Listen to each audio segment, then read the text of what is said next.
Hello, everyone. Welcome back to the podcast. Today, I am sharing my takeaways from a recent workshop and talk that I was at, hosted by the amazing Bruce Lipton. So I heard about this about 6 months ago. I've had the tickets booked that whole time and kind of forgot about it until it was a week before. And then I was like, oh, the talk's on. And I went with my boyfriend, Luke, and it was hosted at the Gorton Monastery, which is just outside of Manchester city centre, and it's a gorgeous church that was renovated a few years ago. And I did post highlight videos on my Instagram, so I've saved a recent highlight if you want to check it out and see, or just give it a Google. But I thought I would do it in a podcast form as well, just so it has a bit more longevity, because there's so much amazing gold information in this, and I didn't want it to get lost on my Instagram stories or for it to be missed. So a lot of people do listen to the podcast, and even just for me to listen back in future and hear some of his wisdom again, it's just going to be really helpful. So I would recommend making notes, grab a notepad and pen. You might want to listen back multiple times. They often say when you listen back to something multiple times, you hear different things that you might have missed before, or something might be a little bit more resonant with you at a certain time of the day or in your life. So just a heads up with that one. But he shared about a few different things, but the main title of the talk was The Biology of Belief, which is the name also of one of his most famous books. I read this one years ago, right at the start of my healing journey, but honestly couldn't quite remember a lot of it. I know the premise, but I might have to go back and read that one in depth, because what he showed in the workshop was just mind-blowing. I can't believe this information just isn't mainstream. I think we know why that is. He shares a little bit more about that in the talk, but I just really wanted to share this with you if you didn't know about this event, if you didn't have one nearby. I think he's doing a little tour of it. Or yeah, if you couldn't go for whatever reason, I just wanted to make notes as I went. I was doing videos, I was typing on my phone and just trying to soak it in all at the same time. So I think I did a pretty good job, but the best place to go is his book and follow his work. So it's Bruce Lipton, and as I go through now, this is all his work. A lot of it I did know, but there were some things that he just worded in a certain way and it really resonated and made sense. There was a period of it where he went very sciencey, and I feel like he was losing a lot of the audience, because it was an evening on a weekday and I feel like people have come from work, and I was even struggling, and I want to know the geeky details, but he just went a bit too sciencey at one point, but it all made sense in the end as to why he did that. He just really wanted to explain on a biochemical level what was happening, because some of it was very woo-woo and energy focused. So for those in the audience who might be a bit more sciencey and they want the details, he gave it to them. But it was on for 2 hours. It actually ran over, so it was about 2.5 hours, but I could have listened to him all day and all night. So this is just a little taster probably into his work, but the top snippets, the takeaways that I wanted to share with you today. So I've split it into a few different categories because my notes were a bit all over the place, but I hope I've done him justice. So we'll get into it. The first section he spoke about was the power of the placebo effect and the nocebo effect. So I'd done a lot of research on this already, and I actually covered it quite a bit in my group program last year, Reprogram, or at the start of this year as well. And I have a lot of the video replays of mine in my Hormone Reset library, so my one-to-one clients get access to this. So if you are in there, check it out if you haven't already. But I was aware of the placebo effects. There's lots of different things like knee surgeries where people are told that they're having a knee surgery for pain, and actually they just get the knee cut open, nothing is done, just sewn back up, and they actually start to recover because they believe that they have had a knee replacement, and they were watching it happen on a video monitor, but it was actually a fake surgery. An example that he showed was a group of cancer patients. They were split into two, and they were both told that they were getting chemotherapy and radiation, and one of them actually wasn't. They were getting saline injections and infusions, so basically salt water, and they still had side effects of chemotherapy like hair loss, nausea, vomiting, and fatigue. Another common place that this happens is in the use of antidepressants. And actually, probably the main benefit of antidepressants is they can get an improvement, but it's probably coming from a placebo effect. If we're told that this is something that's going to help you, and it actually comes down to the trust and the belief that you have in the practitioner too, and the medication.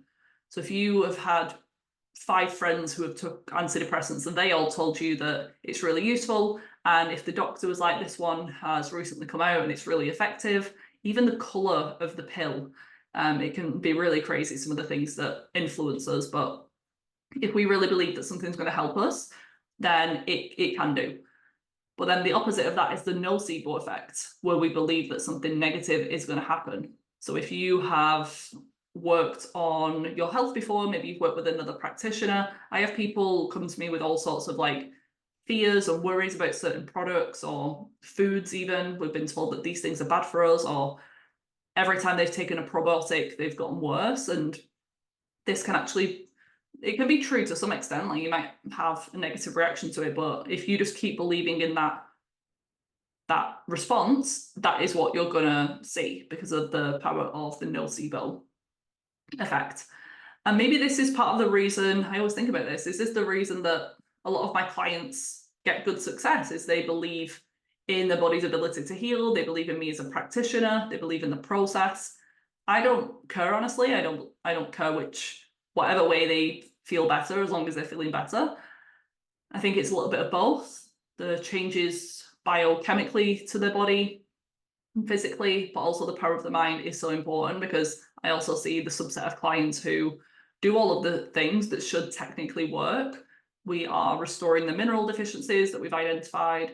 We are working on healing the gut or reducing some sort of fungal load in the body, but they actually don't believe in the process. They maybe just have been referred from a friend or family member, or they're just so deep into the healing journey now that they are just more comfortable and feel safer in that whole world.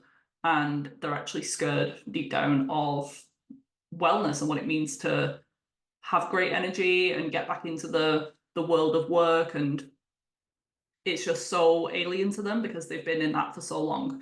So it really can work both ways. And he shared a video with us. It was funny, but also crazy. A crazy religious group, and he's American, so he was like, I have no connection to them at all. A religious group in middle of America, and they have the belief in Christ protecting them, and they would drink snake venom as like this initiation process. I don't know how often they're doing this. I don't know if it's a one-time thing or a regular thing, but they would literally drink a glass of snake poison and they're absolutely fine. And it has been tested and verified, and it definitely is the snake venom. And I think a small amount would kill the average person, but because their belief is so strong, they were like dancing around, and they didn't look like the most sane, but it wasn't having a fatal effect on them. So, but if at any point their belief and their faith wavered, it probably would have serious effects. So that's extreme, but it shows the power of your thoughts and your beliefs. And this actually happened over the past few years as well, with COVID and lockdowns and the fear mongering that went into it. A lot of people were told that the jabs were the best thing and that we all needed them, and things are coming out now and how like things have changed. I'll not get into that too much. I don't want this podcast to be suppressed. But when we feel fear, when we feel disempowered, we will just like reach for whatever we're told. And we're raised to believe that doctors have our best interest at heart, and they're the ones that save us, and they should have all the answers. So it can feel so scary when the doctor's telling you that they don't know what's going on, they don't know why you feel the way that you do, your labs are normal, but there are other ways. Just because you've been told that doesn't mean that that is truth. Always seek additional referrals and different opinions, because so many times people have been told even devastating news. They're told that they have these life-threatening conditions, and they were wrong. Some people have even had the wrong lab results sent back to them, and they're told that they have a diagnosis of cancer and tumours, and they end up dying, and it turns out they actually didn't have that, but they're told that you're gonna die in the next 3 months, and they actually do, even when nothing like that was wrong with them. The results actually got mixed up. So very crazy stuff. So just a little takeaway for you, working on your beliefs. Like, do you actually believe that you're going to get better? And if not, pause everything that you're doing with your food and supplements and really start to work on that. It can be shifted, but what you need to do is look for evidence that that is true.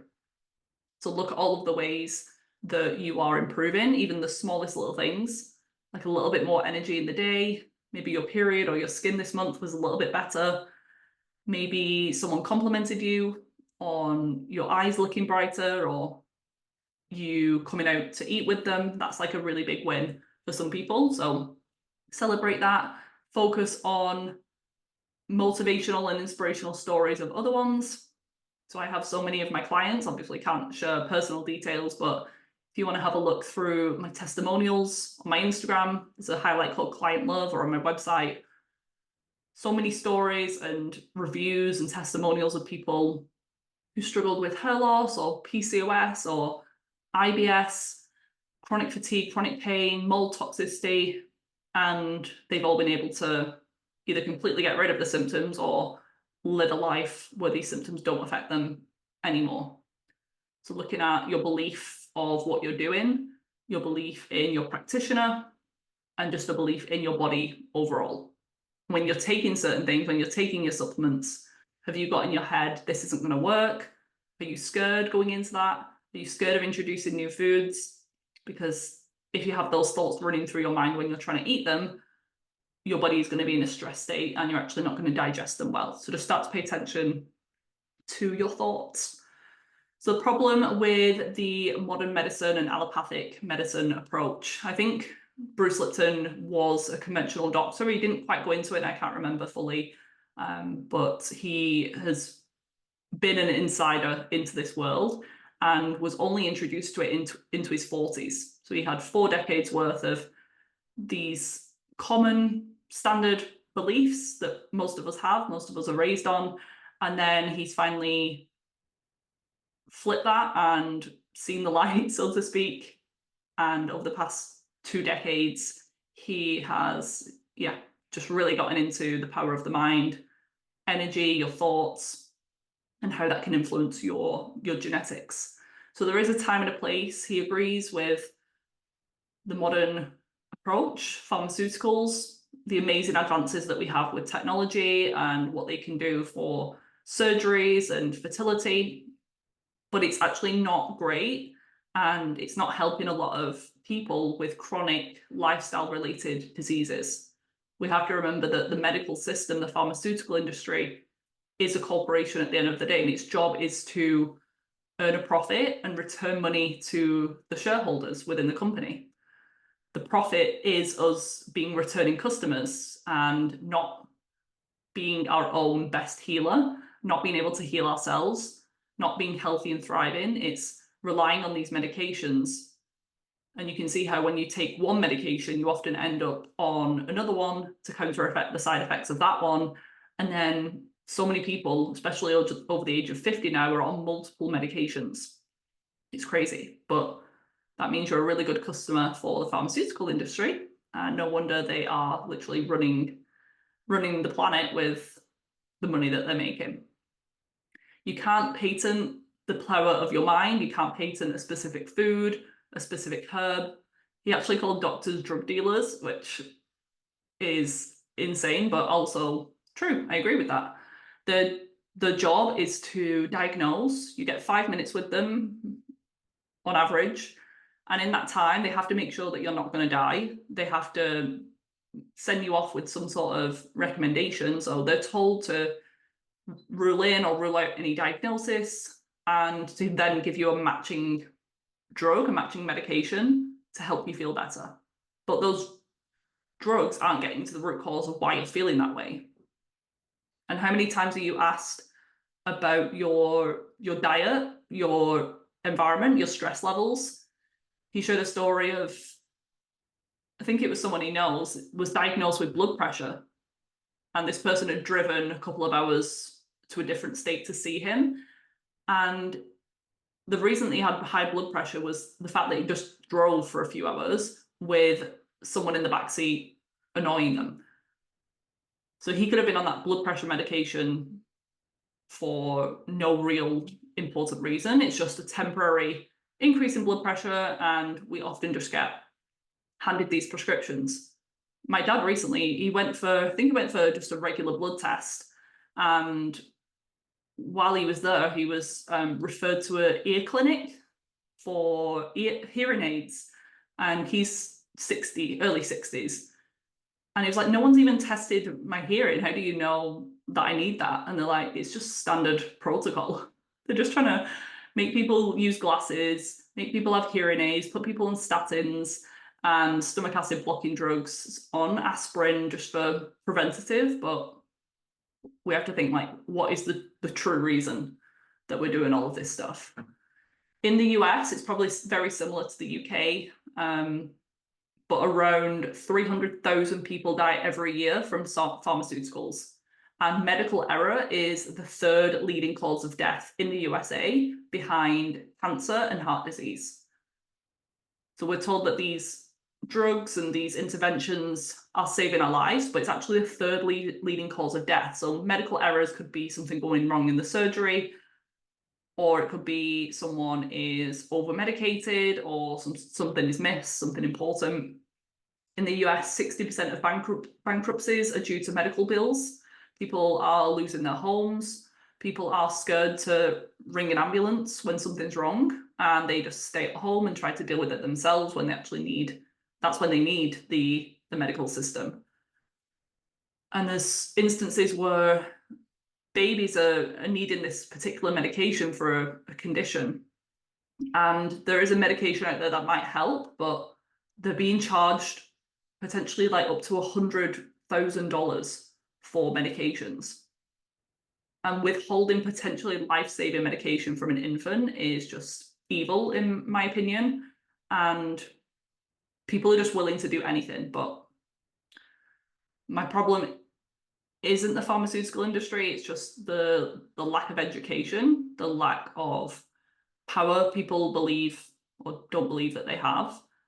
And also, when we do go to the doctor's offices and we're talking about our food and our supplements, a lot of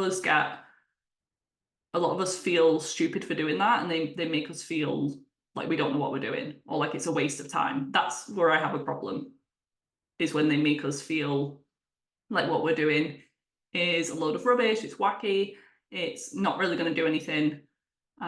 We're told to stop listening to Dr. Google, when in fact we're actually listening to our own bodies, and we know that something's wrong, and then we're just being gaslit and told, no, everything's fine because we tested about 3 things and those things are normal, so this just means what you're dealing with you're going to have to live with, or maybe it's all in your head, or just linked to your hormones, so go on the pill. So when we believe that we're powerless, we will pay and do anything to get our power back.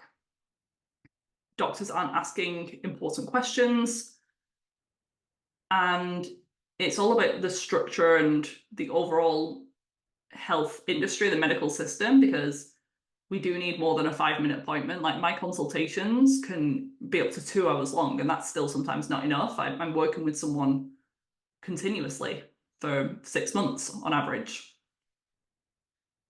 But at least in my local doctor's office, I've not been in a long time, but I would get a completely different doctor every time, and they're calling me a different name. No one has any like knowledge of my health history, and that can be quite dangerous. So that's where I see problems. The next thing that he spoke about was quantum physics. I'm definitely not an expert in this area, so I'm just going to try and relay the information as best as I can. He says that quantum physics is the most valid science of all sciences. And a guy called Max Planck was one of the founding fathers of quantum physics. He had a quote, and he said that all matter originates and exists only by virtue of a force which brings together the particle of an atom to vibration and holds the most minute solar system of the atom together. We must assume behind this force, the existence of a I'm just messing this up. We must assume that behind the force, the existence of a conscious and intelligent mind. The mind is the matrix of all matter. The mind is the creator of all matter. So it really is that last sentence that's the most important. The mind is the matrix or the creator of all matter. Einstein was someone else who spoke about energy and quantum physics. And one of his famous quotes is, energy cannot be created or destroyed. It can only be changed from one form to another. Everything is energy, and that's all that there is to it. Match the frequency of the reality you want, and you cannot help but get that reality. It can be no other way. Bruce mentioned a journal article from Nature, which is the most prestigious journal. This was in 2005. You can read this study if you're interested, but it's called The Mental Universe.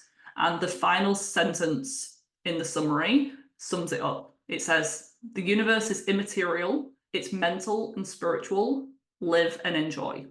And I just love that. Isaac Newton was one of the people who caused the separation of physics and metaphysics. Spirituality and metaphysical teachings stopped. He says that energy and matter cannot coexist. And this is when they stopped, well, they didn't start teaching this in medical school because they're selling physics, physical products like medication. But from the beginning of time, different cultures and communities have been talking about the importance of energy and your lifestyle and your environment and your food.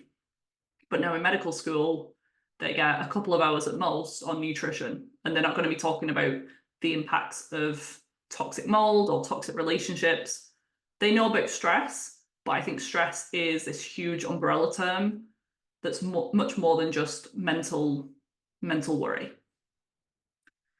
Next section was on epigenetics. So this really was the main part of his talk, how your environment can influence your genetic code. So your DNA or genetics are just the blueprint, but they can change, they can express differently based on your environment. So your environment, as I just mentioned, is your nutrition, your exposure to nature, but a big one that often gets overlooked is your thoughts.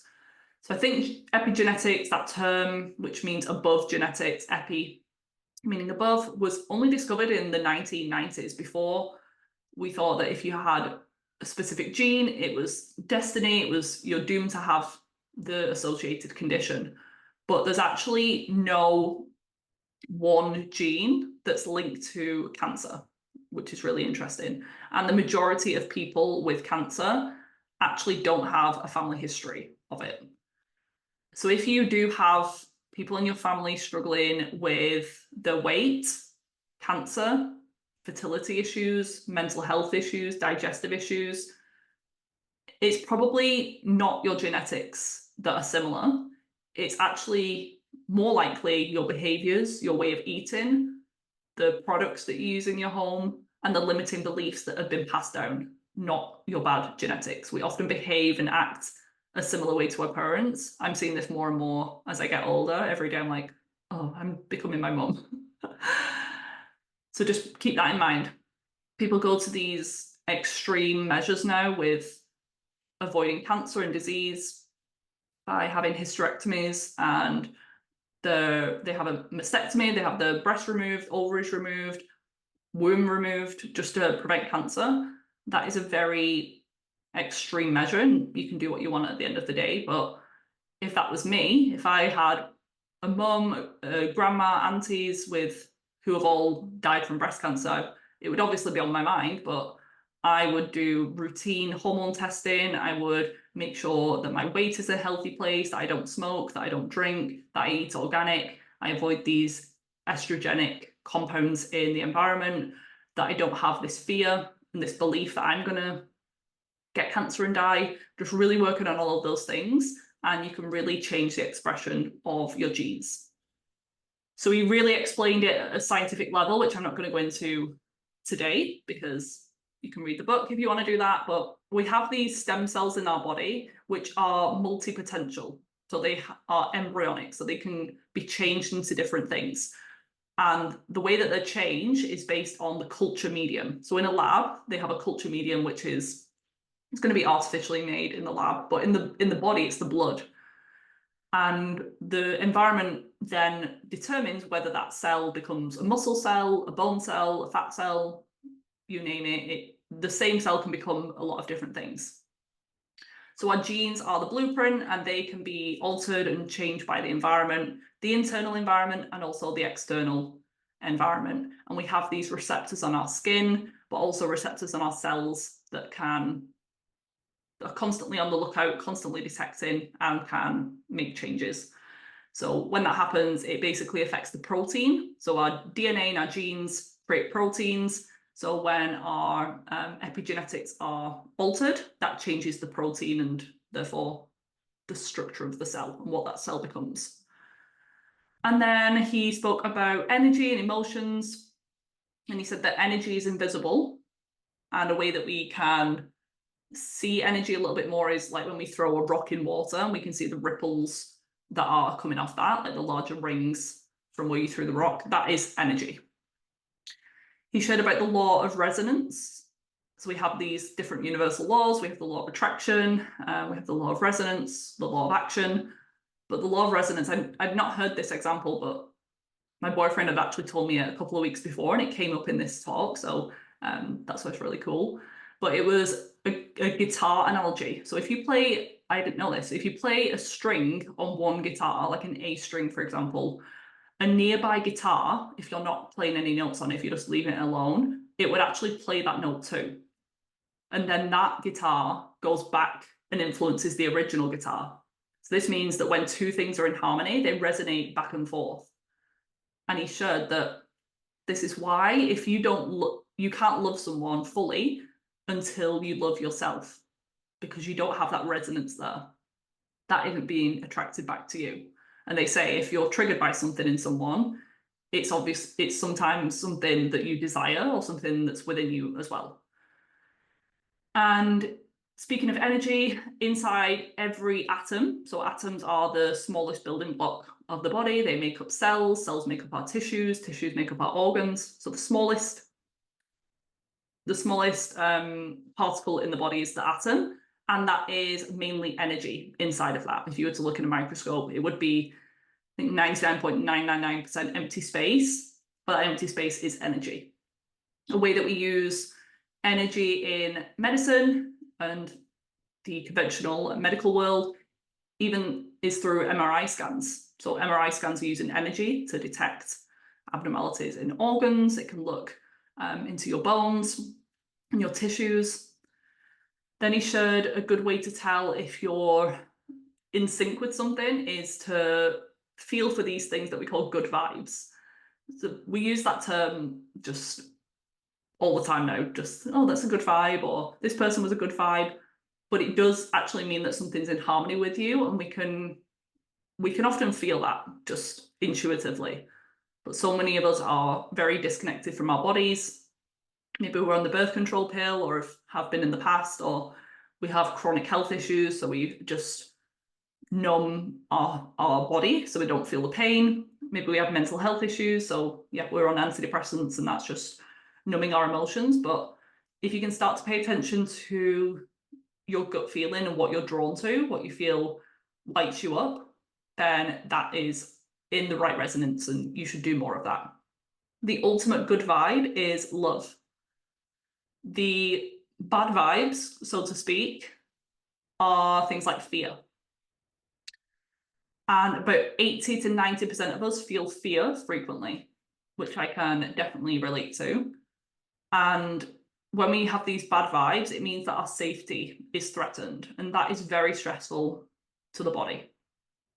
So day to day, you could be thriving in your job, in your relationships, you could be in a safe home, in a first world country, no risk of war or being attacked or anything like that. But if you have this underlying fear of cancer, if you have an underlying fear that you're never going to heal, anything like that, that is going to be putting you in a low vibration and a stressed out state. When we have these thoughts, it does actually trigger the release of certain compounds and chemicals. I'll come on to that shortly, but that is how a thought influences us physiologically.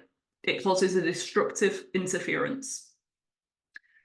He showed an example of animals and how they do this. So with a snail, they don't have any like proper eyes or arms or legs, obviously, but they follow the energy in which direction they should go in to survive. So they're going towards food, they're going towards safety, to shelter, and away from like a busy road. Kids really do need to practice reading energy more, because that's the best time to catch it, is when we're young.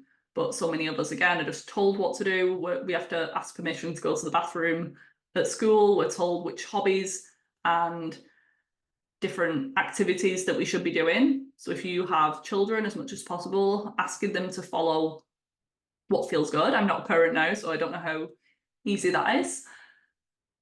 But yeah, just getting your kids to just listen to their bodies a little bit more is important. And because of that law of resonance, if you're sending out fear constantly, you're going to be attracting that same frequency back. Or the other way around, if you're sending out good thoughts and some of the highest vibrational energies of things like love, peace, gratitude, joy, then that's going to circle back that positive energy. This also ties into the law of attraction. What you focus on expands. Then on a more sciencey level, parts of your brain, like the reticular activating system, they actually start to be on the lookout for evidence. So if you every day are getting into this state of gratitude, you keep a gratitude journal physically or just in your head, your brain will actually start to look for more things to be grateful for. It's really cool. And as Buddha says, what we think, we become.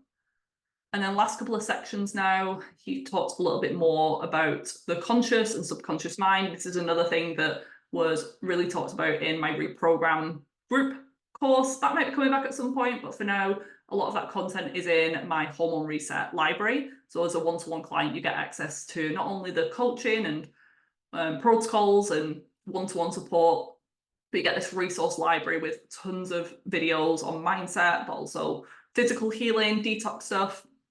But the difference between the conscious and the subconscious, if you're not sure, the conscious is mainly the prefrontal cortex, and it only represents about 5% of our brain's activity day to day. It's involved in creativity, positive thinking, wishes, it's the logical brain, and it's the home of our identity, source, and spirit.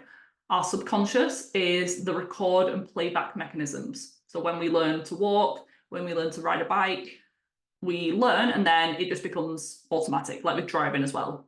If you ever just got somewhere, you're like, how did I even get here? I wasn't even really paying attention. It's the habitual part of our brain, and it's involved in our instincts, our experiences, and behavior beliefs. And that represents about 95% of that runs about 95% of our brain function. As a child, under the age of 7 mainly, we are in the theta brainwave state, which is basically imagination and basically hypnosis. Because we've got so many things that we need to learn during that time, our brains are like sponges. We have to learn how to interact with people, we have to learn how to talk, walk, read, write. So our brain is just in this state and it just absorbs everything. So we're constantly watching how people interact, like our parents, what's right and what's wrong in the world. After the age of 7, our conscious brain, our logical brain starts to kick in a little bit more. And that's when we do start to question things a bit more. Like with Father Christmas, Santa, how does he travel across the world, the entire world, in one night? It doesn't really make sense. But as children, Bruce says about 60% of our thoughts or what we're programmed is disempowering, and it contains limiting beliefs. Another analogy is like a computer. So imagine our keyboard as our conscious mind. So that's us being the creative, we're in control, we can shift things, we can type things, but the hard drive is the memory, the subconscious. So we do use both. But about 95% of the time, we are running on autopilot. We have the same similar thousands of thoughts every single day. But Bruce says a wandering mind is a happy mind. We don't daydream anymore. Kids are shouted at for doing so at school, and we're not in the present moment, and we're just playing these subconscious programs over and over again.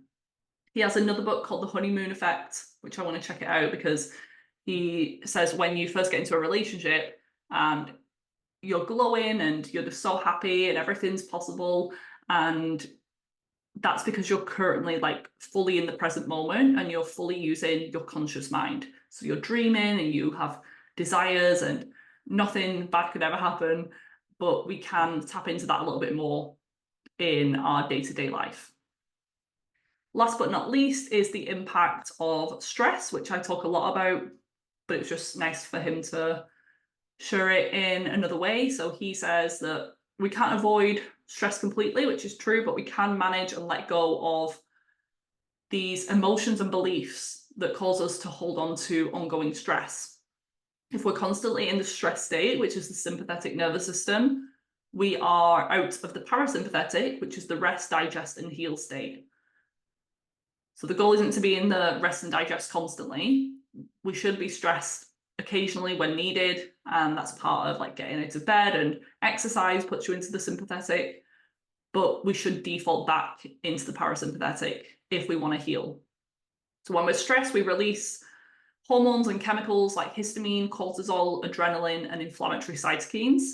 When we are in the state of love and relaxation, we produce things like oxytocin, dopamine, vasopressin, and growth hormone. So this shows the thoughts can influence your physical biology and the expression of your genes for long-term disease risk. About 75 to 90% of doctors' visits these days are stress-related, and I'd say pretty much all symptoms can be linked to stress in some way. It might be the trigger, it might be the driver of that. They give stress hormones as medications to shut off your immune system when doing organ transplants. This is true of mold as well, a particular type of mycotoxins called mycophenolic acid. This is why I was so sick from mold, is because that's actually given as a medication to suppress your immune system. I also probably had high cortisol at the time, so no wonder my immune system wasn't functioning. I had all of these chronic infections.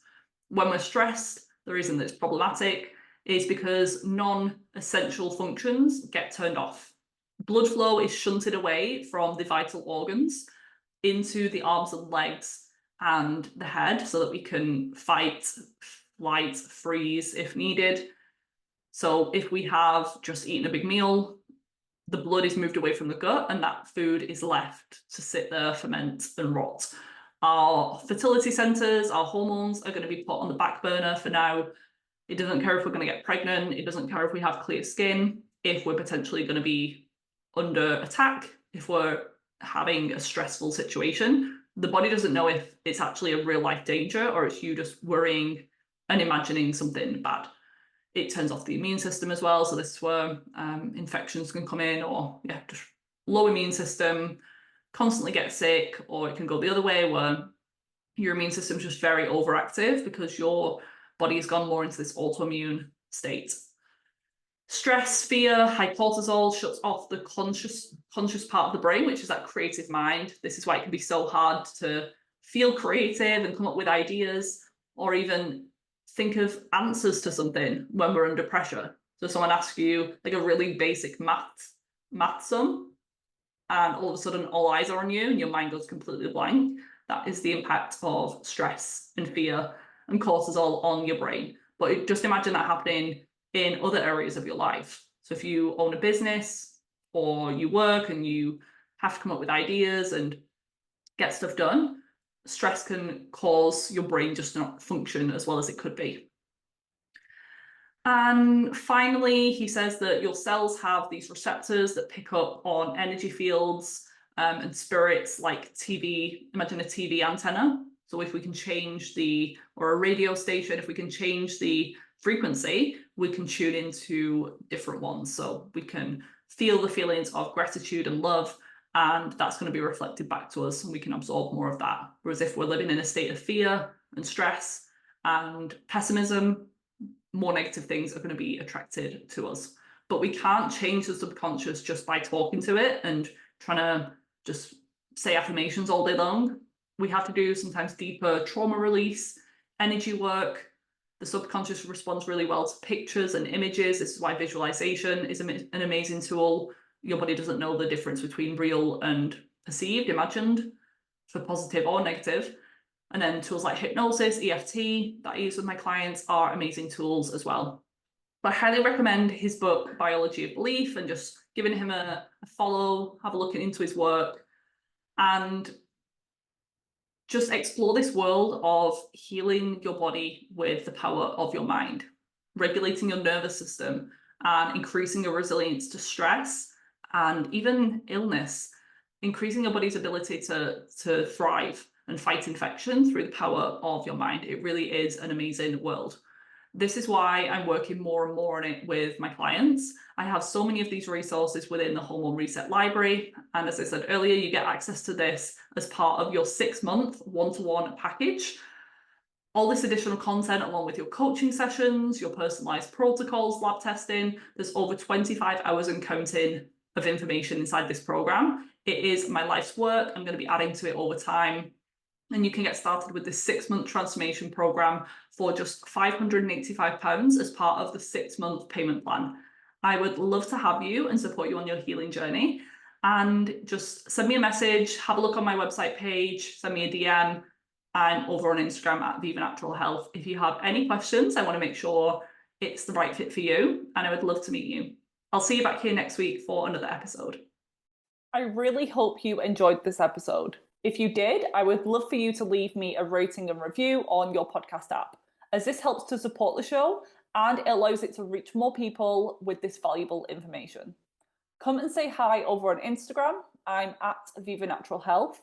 And if you haven't already, check out my website, vivanaturalhealth.co.uk, for tons more free resources and to discover how I could support you further.